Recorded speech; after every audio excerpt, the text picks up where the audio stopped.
Hi, my name is Barbara Cooke. I'm from the Algonquins of Pikwakanagan. I am a person of a survivor.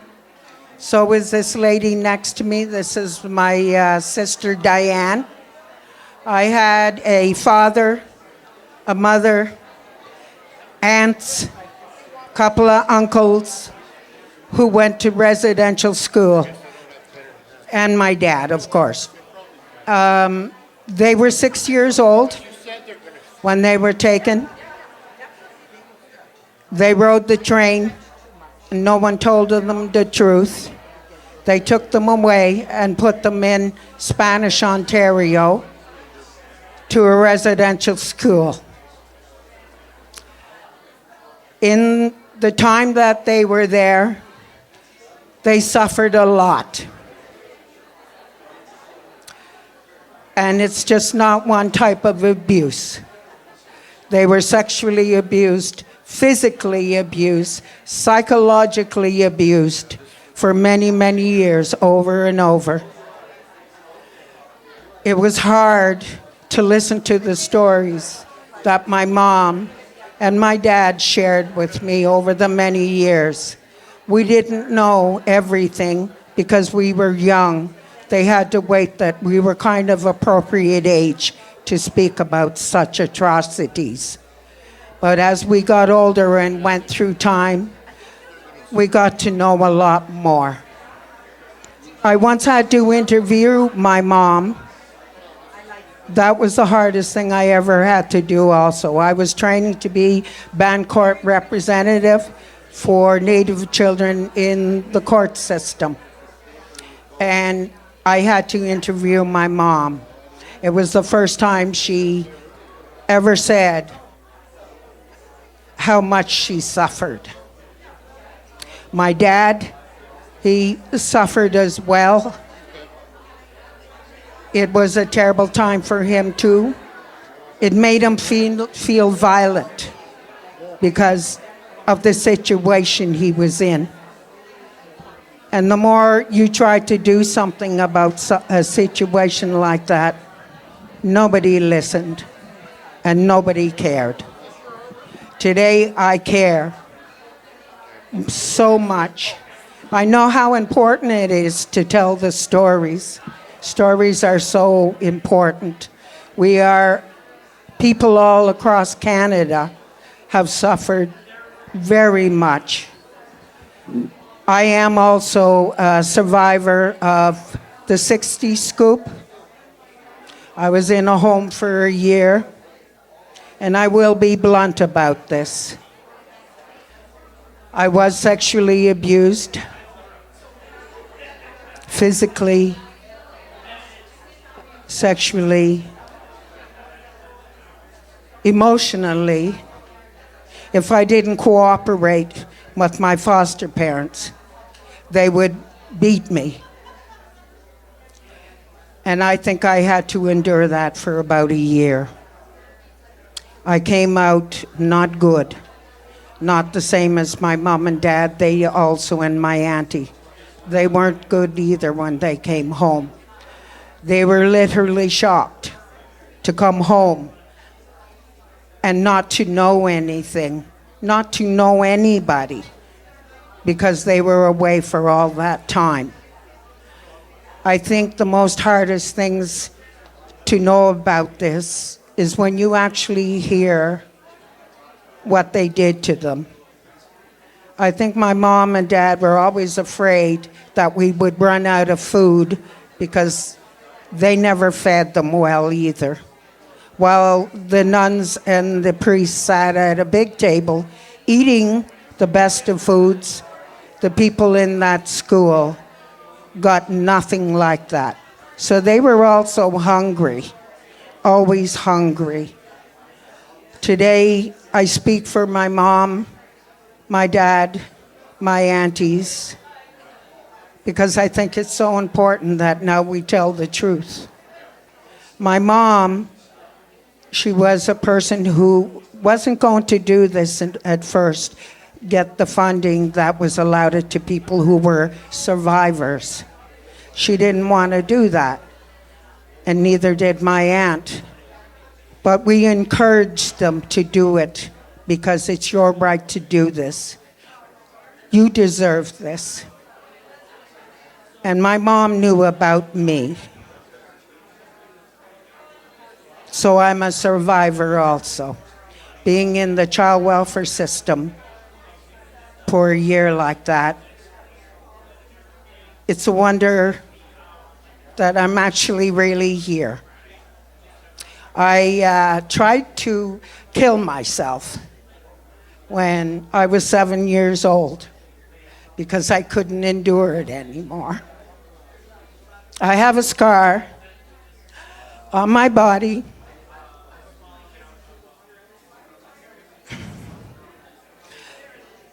that tells me every day how I was hurt. I live with it still. I'm afraid for my girls who are my granddaughters. Some days I feel it. But when my mom got the funding, she gave me an envelope with a happy face on it. And she squeezed my hand. And she said, "This is for you." She said, "You suffered too." And I said, "I know, Mom." She said, "I want you to have this, and I want you to keep in mind. But don't keep it in your heart. Try and do the right thing and get through life.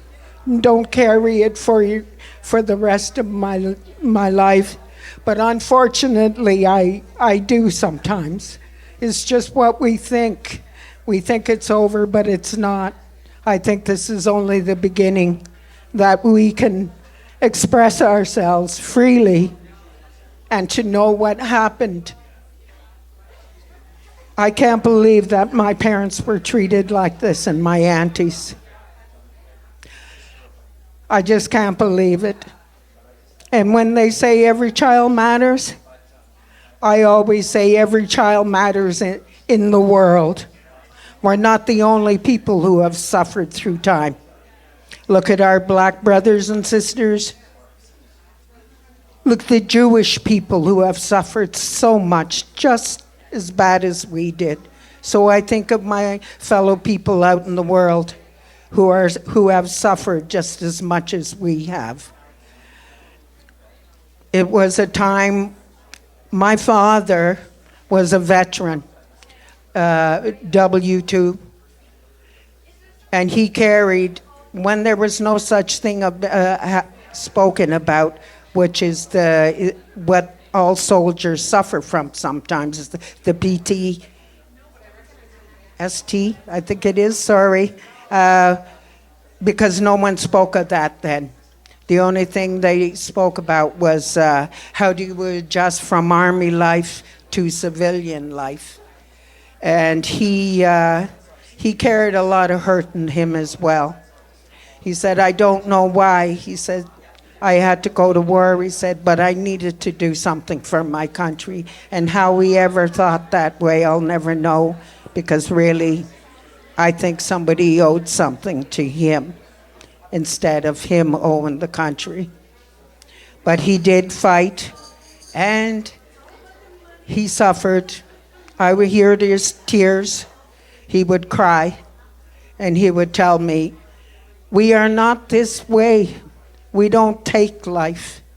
We didn't want to do that. I didn't want to do that." And he lived with that for many years because he was very sorry that he done that. And my mom, I always went back to Spanish Ontario with my mother because she wanted to go back there. She wanted to go to the graveyard. She wanted to see the old school she was in. By then, it was torn down. There was just an old building left. And I went with her several times because she wanted me to be with her. And being with her was the most beautiful thing I ever imagined it could be. My aunt has always been, she has suffered right until she passed away. She suffered from nightmares and night terrors. She never got over that until the day she passed. I think I don't want to bash government, but I do think where the blame should lay, the blame should lay with them. Why they ever thought that taking everything that we believed in, what was wrong with holding on to our culture? What was wrong with speaking the language? What was wrong with being who we were and still are? And I think that's the atrocity, that they thought this was good for all Native people across Canada. And it wasn't. Today we are still mending. Today we are still healing. And today will always be forever, because I don't think it will ever end. But there's always somebody saying something. And if I could count, I guess I would count, because there's thousands of stories out there, and it's the truth. I have to say that when the first time came around for Truth and Reconciliation, my mom had written a letter to the government to receive the funding. And we knew the letter existed, but we never read it until we got together as a family on the first time that this came through, Truth and Reconciliation. She always wanted us to read the letter, so it was very befitting to read it on the day that they counted this day to be Truth and Reconciliation. And it was very raw, very truthful, and oh so bad. But we loved our mom. We needed to say what her truth was and what my dad went through. My dad was a protector in residential school. When he used to hear the little boys cry, or one of them being abused, my dad would go to them and he'd say, "It's okay. I'm going to sit by your bed and I'm going to make sure you're going to be okay." He said, "Don't worry." He says, "We're in this together." He said, "And we'll help each other get through this." My mom and my Aunt Shirley have a long, long history of being family. They've been together since they were little girls. This picture here, that's my mom, and this is my Aunt Shirley. And this wonderful artist has painted them when they were very young. And this is my mom. Okay. You want me to give up this momentum? Okay, dear. Okay. Thank you for your bravery, and thank you for sharing the cold, hard truth about what actually happened. Please, a round of applause in support. So at this point, our cameraman's working very hard. We're going to come back and we're going to talk a little bit more about these pictures. Well, we can talk a little bit about these photographs, if that's all right. All right? All right, here we go. Thank you very much. Well, I hope I can continue this. I think the best way to talk about this also is when they talk about what happened through time with the residential school and the 60s scoop. I was one of them children. And I know I can say what I can say. Not too many people want to hear that, but I do have to speak the absolute truth. When I was in that home, I was beat, I was raped, I was burnt, and I was threatened. If I didn't cooperate, I wouldn't be able to go home. So there was nothing I could do. I was only a little girl. And through the stages even of my mom and me, she didn't really know everything. I couldn't tell her. I couldn't tell her because I know she was so sorry. And she couldn't protect me. But I sought help through many years. Clinical, traditional, any kind of help that I could grab my hands into and my heart and mind to try and get through that. And with my mom, when she passed away, she said, "We have this letter and I want you to read it sometime." And when Truth and Reconciliation Day came by, I said, "This is appropriate," because none of the other members of my family knew. It was written in her own words, her own handwritten paragraphs, and to actually tell us what actually happened to her in that school. It was shocking. It was hurtful. And it broke me. But on that day, I also told my whole family of my story. And today, like I said, I carry a scar that reminds me of what happened. How I tried to not be here anymore. I didn't want to be here. But through the years, mostly by my culture, has pulled me through many, many traumatic times when I thought about things.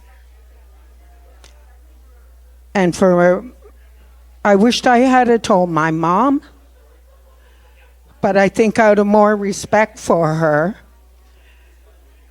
and knowing what happened to her and knowing what happened to me, I couldn't do that to her. I couldn't make my mom feel so bad like that. I sometimes think, what would happen to her if I told her this? How would she feel?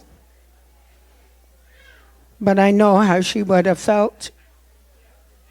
And still today, when I think about it, all I can think about is her arms around me and holding me and telling me, "It's all right, Barbara.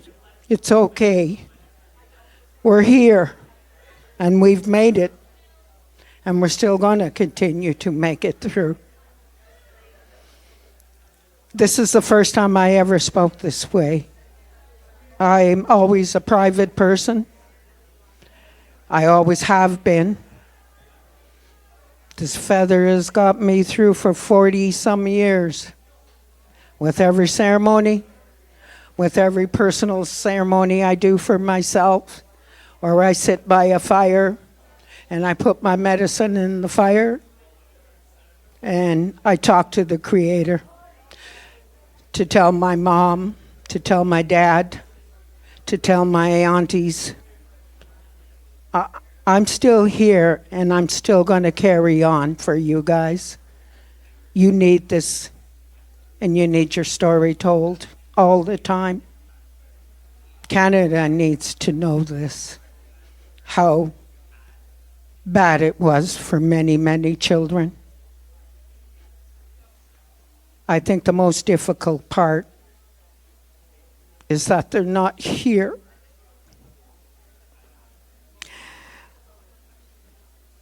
But I think, as much as I believe in my culture, up there, they must know what I'm doing today. I'll say in my language, I'm not a person who likes to hold on to hate, and I probably never will. I always tell everybody when I speak to them, I always say Gizagin, which means I love you in our language. And I say that to everyone. I can't carry that hate, and I can't be responsible for it. So I try to do my best just to believe in my culture and have my ceremonies that help me get through. Because it isn't easy to do that when I have one more ceremony to do for myself. I'm going to take a cedar bath, and I'm going to go back to that little girl who was so badly abused, to make sure that I'm okay. I had to go back there. I had to hold myself. And I had to tell myself, it's okay. It's okay. You're not alone. Certainly not alone. But some things you do have to do alone. When I got out of that bath, I couldn't stand. I had to sit down. And I had to cry. And I think I cried so much that evening because I was alone. I finally left the shame. I finally left the hurt. And I left it all behind. That little girl that came out for me, which is me, I was finally able to forgive myself just to survive. And I'm sure my mom and my dad felt the same way. How do we get through this? How do we do what we got to do to help ourselves? And I know they did. My dad never spoke about any kind of something like that happened. He only told us some good parts where he was always the helper. When some child was suffering, he would go to them and he would be there with them. My mother was somewhat a protector too, but she wasn't strong like that.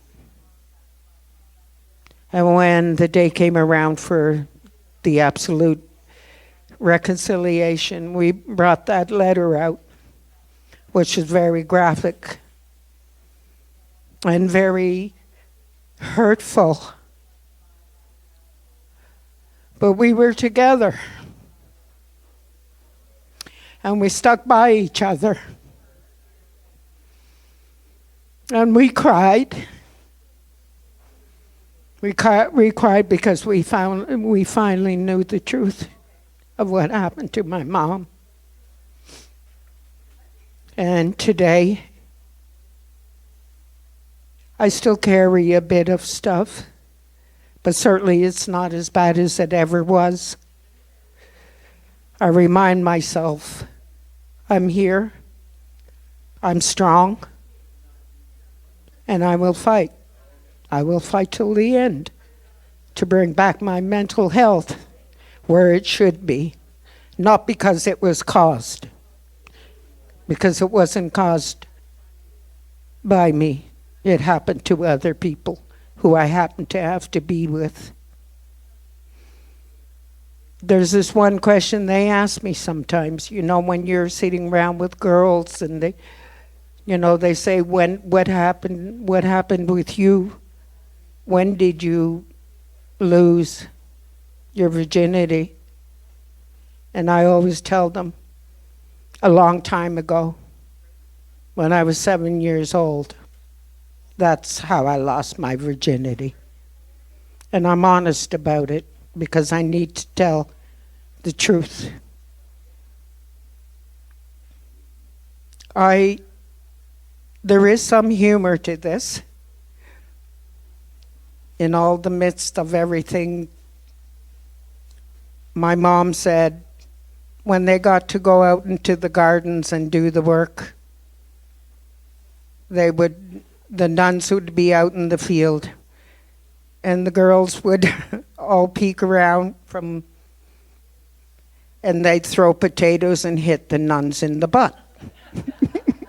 And then they never know which child did it, but they all took turns having, this week is your turn, And they taught the boys hockey. My dad said, I was so glad to get out on that ice, he said, because we got to nail them into the boards, he says. And so he said we felt good about that. And so you should, because you never could defend yourself otherwise. And today, since I am a survivor of abuse also, I can report something very wonderful. On our First Nation, we have our First Agency that deals now with our own child welfare. So this mistake will never happen again. We will protect our children and our children's children.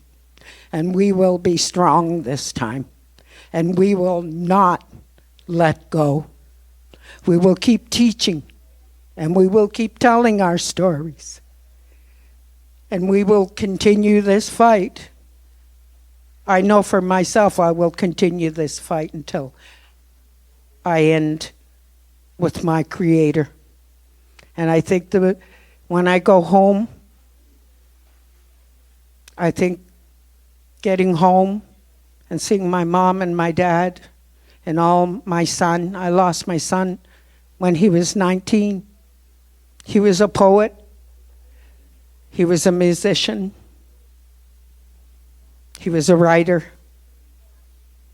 And he lost his life at 19 to a lone car accident. I think we all suffered from that as well. Losing a child in your family or losing your own child is extremely hard. And I can attest to that as well. My sister lost her son a couple of years ago to drug overdose. So she knows how I feel about losing a child that young. And I think for the rest of my life, I will mourn for him. It gets easier, but it never goes away. I often go to his headstone and I lay my tobacco down and I tell him about my life. But the best thing about everything here is when I talk to my grandchildren, I will tell them. I will tell them what happened to their grandma. I will tell them what happened to their auntie. And I will tell them what happened to their grandfather. Because this needs to be shared even within family. We'll never get through if we don't tell the truth. So I guess I can end with happiness because I'm a damn good grandmother. And I will always help my grandchildren understand the wrongs that happened to us. So right now, I have my beautiful sister beside me. She's going to read a letter that my cousin wrote on behalf of her mom, which is my Auntie Shirley. So I'll hand the mic over to my sister. I want to thank you so much for listening. It's not a hard, it's a terrible thing. Dianne, put your eyeballs on, dear. My eyes are down. Hello, everybody. My name's Dianne Cooke, Barbara's sister. I'm from Pikwakanagan, Ontario, First Nation. And I'm here to read a letter, few words that my cousin had wrote about her mother, our aunt. They were like sisters. So this is her story, and this is how she begins. Good morning, afternoon, evening, ladies and gentlemen, elders, delegates, and survivors. My name is Donna Maness. I send my regrets for not being able to attend in person, but I am helping my husband with his elderly mother who is recovering from surgery. So on this day of reconciliation, it marks a bittersweet day for me. My mother, Shirley Eleanor Commanda, nee Cooke, was a survivor. She left us to journey into the spirit world in 2018. Mom is finally at peace. My mom was a victim of the residential school in Spanish. Mom was taken from her family in 1941 and was there until 1953.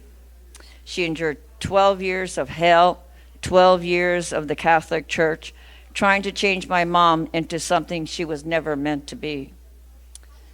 So Mom never spoke much of her time in this colonial hell, but I remember when she did speak of it, she would tell me of bad girls and how they would just go away with no explanation of where they went. The food they ate was horrible at best. They would soon be sent to the garden to pick fresh vegetables for the nuns and gather eggs for their breakfast while they ate good. The students ate mush. My mom had some companionship. Her cousin Rita, Cooke, my mom, was there during the same hell.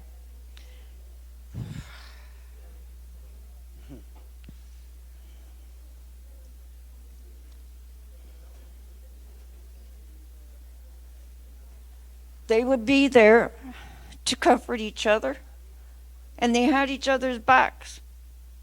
They protected one another, and they were inseparable until they passed. I developed a very close relationship with my mom. She raised all of her children very good. Mom was my best friend, and although she did not share the pain, I could feel it. Mom would wake up in the middle of the night, either screaming or crying, and I knew what she was going through. I knew her pain. I knew she was hurting, and I knew regardless of what I do or say, I knew I could never erase her memories of this place she was forced to stay in for 12 years. Me as a survivor, I didn't like calling this a day of reconciliation. My mom was a survivor of the drama she endured. I can't speak. The drama she endured and the generational trauma our family has endured is far beyond reconciling. This is a horrendous wrong that was done against humanity, a wrong that can't be repaired with financial compensation. And my formal apologies cannot be delivered, but tell me, how does an apology heal the scars that have been created? And that's it, my cousin Donna. I learned at Barbara's before my mom passed. I knew Barbara. But I couldn't tell my mother either because it was told in confidence. So I carried her pain with me so she wasn't alone. I never was. So, it was a hard road. But honestly, I knew a lot about my mother before any of the other kids knew, because I guess she trusted me enough to share it with me before she allowed the other children to know about it. So I knew about it, but even hearing it the second time, I don't know if it was just as hard the second time as it was the first time. But I knew it wouldn't change anything. But the love grows stronger. It really does. And I just know that we're going to carry it for them. Barbara and I are going to carry it for them. And Like we always did. like we always did. And just so they know that they're not alone. We're not alone. They're with us. They'll always be with us.